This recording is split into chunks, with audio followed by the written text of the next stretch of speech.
इसकी गिरफ्तारी की कहानी बड़ी रोचक रही। एक लंबे समय से राज्य पुलिस, विशेषकर एनटीएफ की टीमें इसके पीछे पड़ी थी।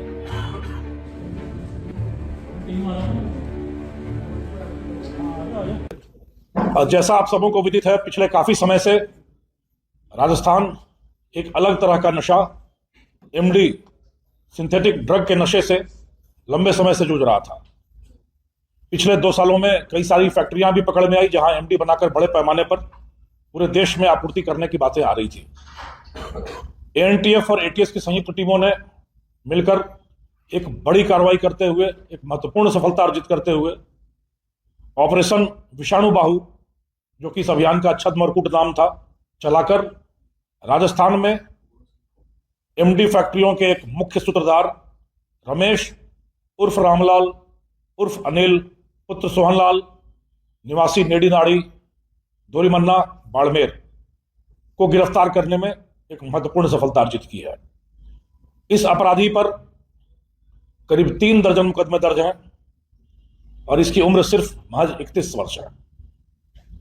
यह राजस्थान का टॉप 10 वांटेड एमडी कारोबार का मुख्य कर्ता धर्ता सूत्रधार, पिछले लंबे समय से वांछित, जिसके आपराधिक कारनामों की धमक 5 अलग अलग राज्यों, राजस्थान, गुजरात, महाराष्ट्र, कर्नाटक और तेलंगाना तक रही है।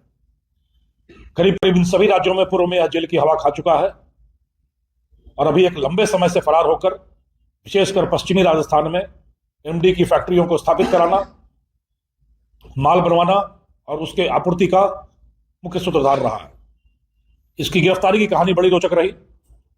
एक लंबे समय से राज्य पुलिस, विशेषकर एनटीएफ की टीमें इसके पीछे पड़ी थी, पर यह इतना शातिर अपराधी था कि न यह अपने निकट सहयोगियों के संपर्क में रहता था, न किसी तरह का मोबाइल इस्तेमाल करता था और लगातार जगह बदलता रहता था।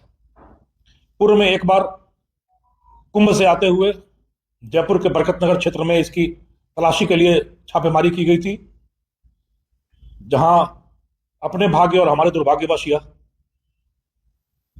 1 मिनट के अंतराल पर निकल सकने में कामयाब हो गया था। इस बार जब इसके पीछे हाथ धोकर पड़ी हमारी टीमें, तो यह इलाके से लगातार गायब था, परंतु मुखबिरों के माध्यम से यह सूचना मिली कि राजस्थान में पुलिस की बढ़ती कार्रवाइयों और खास करके एनटीएफ की धमक के बाद अब यह राज्य से बाहर कारोबार करने की कोशिश कर रहा है और संभवतया पश्चिम बंगाल के कोलकाता में रहकर वहां यह एमडी की कोई फैक्ट्री स्थापित करने के जुगाड़ में चल रहा है। इस सूचना के आधार पर इसको विकसित करने की कोशिश की गई। यह भी पता था कि इसके मुख्य जो सप्लायर हैं, आपूर्तिकर्ता हैं, वो पुणे, महाराष्ट्र में है और यह अक्सर पुणे की हवाई यात्राएं किया करता है। इतनी सूचना पर यहां से हम लोगों ने इसको विकसित करते हुए कलकत्ता, कोलकाता और पुणे के बीच की सभी हवाई यात्री लाइनों पर निगरानी रखी, उनका मैनिफेस्ट पढ़ा, तो यह समझ में आया कि जनवरी के प्रथम सप्ताह में रमेश नाम का यह व्यक्ति कोलकाता से पुणे गया और दूसरे सप्ताह में पुणे से वापस आ गया। सिर्फ इतनी सूचना थी जिससे यह पता चल गया कि यह है तो कलकत्ता में ही। बरकतनगर में जिस इलाके में पूर्व में छापेमारी की गई थी, उससे संबंधित व्यक्तियों की 2 दुकानें हावड़ा और कलकत्ता में स्टील की रेलिंग की दुकानें होना ज्ञात हुआ। एक दुकान जो हावड़ा में थी उसका नाम जगदम्बा स्टील था। हमारी टीमें वहां पर राजस्थान का कामगार बनकर पहुंची, काम की तलाश में पहुंची, जगदम्बा स्टील से संपर्क किया और उनके आसपास स्थापित हो गए। जब उनसे दोस्ती बढ़ाई गई जगदम्बा स्टील में, तो यह पता चल गया कि रमेश यहीं है और वह कलकत्ता के न्यू टाउन इलाके में कहीं ना कहीं रहता है, पर लोगों को अपना पता नहीं बताता है। यह भी पता चला कि वह आजकल धार्मिक यात्राएं कर रहा है। वह 12 ज्योतिर्लिंग और चारों धामों की यात्राएं पूरी कर चुका है और बहुत जल्दी गंगा सागर जाने वाला है। और तहकीकात की गई तो जगदम्बा स्टील जो वहाँ की दुकान थी, उनके लोगों ने बताया कि हमारे पूरे दुकानों का और फैक्ट्रियों का काम एक ट्रेवल एजेंसी देखती है। उस ट्रेवल एजेंसी का उन्होंने पता दिया। उस ट्रेवल एजेंसी तक हम लोग आजकल गंगा सागर यात्रा चल रही है कोलकाता में, गंगा सागर के यात्री बनकर पहुंचे और अपनी बुकिंग करानी चाहिए और खुद को राजस्थान का बताया, जिस पर वो हमारे साथ तैयार हो गया। फिर उसको जब काबू में लेकर उससे पूछताछ की गई तो उसने बता दिया कि रमेश नाम का भी एक यात्री है जो राजस्थान का ही है और उसने भी गंगा सागर यात्रा की बुकिंग करा रखी है और उसकी पत्नी रमेश के घर में खाना बनाने का काम करती है। रमेश खुद को केमिस्ट्री का टीचर और केमिकल व्यापारी बताता है। इस सूचना पर उसको हावड़ा पुलिस के साथ मिलकर हमने वहां पर धावा बोला और उस घर में गुप्त ठिकाने से रमेश को दबोच सकने में सफलता अर्जित हुई। 12 ज्योतिर्लिंगों और 4 धामों की यात्रा करके, जिसे कहते हैं 900 चूहे खाकर बिल्ली हज को चली, रमेश अभी भी उसी धंधे में लगा था। प्रायश्चित तो थोड़ा सा था, पर पुलिस से बचना और धंधे को बढ़ाने की जुगत में वह लगातार भगवान के दरबार में धोख लगाता रहा। यदि इसकी पूर्व कहानियों की बात करें तो यह एकदम एक टकसाली सी कहानी है, जो सारे बड़े तस्करों की कहानियां होती हैं। 8वीं से 12वीं तक में कहीं ना कहीं फेल होकर पढ़ाई छोड़ना, आवारागर्दी करना, और उस आवारागर्दी की तलाश में रमेश ने शौक के तौर पर पहले गाड़ियां चुरानी शुरू की और फिर उन चोरी की गाड़ियों का कारोबार शुरू किया, जो यह शराब तस्करों और नशे के तस्करों को चोरी की गाड़ियां सप्लाई करता रहा। फिर स्वयं शराब की तस्करी में कूद पड़ा।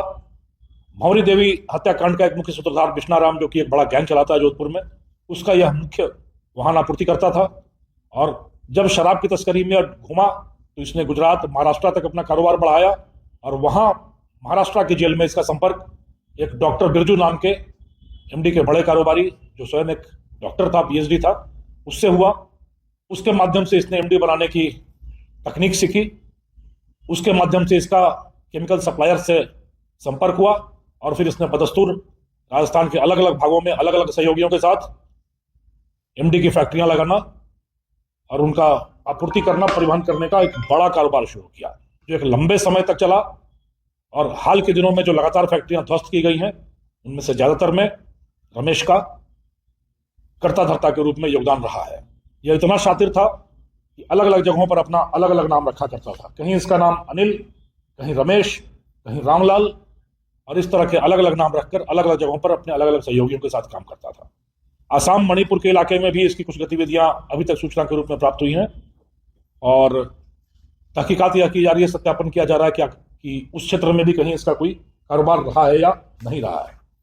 31 वर्ष की उम्र और करीब 3 दर्जन मुकदमे 5 राज्यों में, जिसमें राजस्थान में करीब 15-20 मुकदमे, गुजरात में 10 के करीब, तेलंगाना में 3, महाराष्ट्र में 2 और कर्नाटका में 1 मुकदमा होना यह अभी तक स्वयं ही स्वीकार चुका है, जिसका सत्यापन किया जा रहा है। यदि एमडी के कारोबार की बात की जाए तो यह बहुत ही सस्ते तकनीक से बनाई जाती रही। Bromo, caustic soda, hydrochloric acid, carbon और एथाइल अल्कोहल को मिलाकर केमिकल प्रक्रिया से एमडी बनाई जाती थी, जिस पूरी प्रक्रिया में 5 से 7 दिन लगते थे और कुल खर्च प्रति किलोग्राम करीब 1 लाख रुपए का आता था, जबकि बाजार में इसकी कीमत करीब 30 लाख आंकी जाती है और एक बार में करीब 5 से 10 किलोग्राम एमडी बड़े आराम से बना ली जाती है। तो आप अंदाजा लगा सकते हैं कि किस तरीके से करोड़ों रुपए इसने इस काले कुत्सित कारोबार के माध्यम से कूटा और ढेर सारी फार्म हाउसेज कलकत्ता के न्यू टाउन इलाके में, और इस हद तक रोब बना रखा था कि लोग इसको बड़ा व्यवसाय समझते रहे। और आसपास के कुछ बच्चे जो 12वीं की तैयारी कर रहे थे, वो इससे केमिस्ट्री की कोचिंग के लिए भी गाहे बगाए मदद लेने आया करते थे, इसको केमिस्ट्री का टीचर मानते हुए। ऑपरेशन का नाम विषाणु बाहु रखा गया, क्योंकि ये विष का धंधा करता रहा और इसकी सैकड़ों बाहुएं थी, कुछ महाराष्ट्र में, कुछ कर्नाटक में, कुछ राजस्थान के अलग अलग इलाकों में। तो छद्म नाम ऑपरेशन विषाणु बाहु रखा गया था।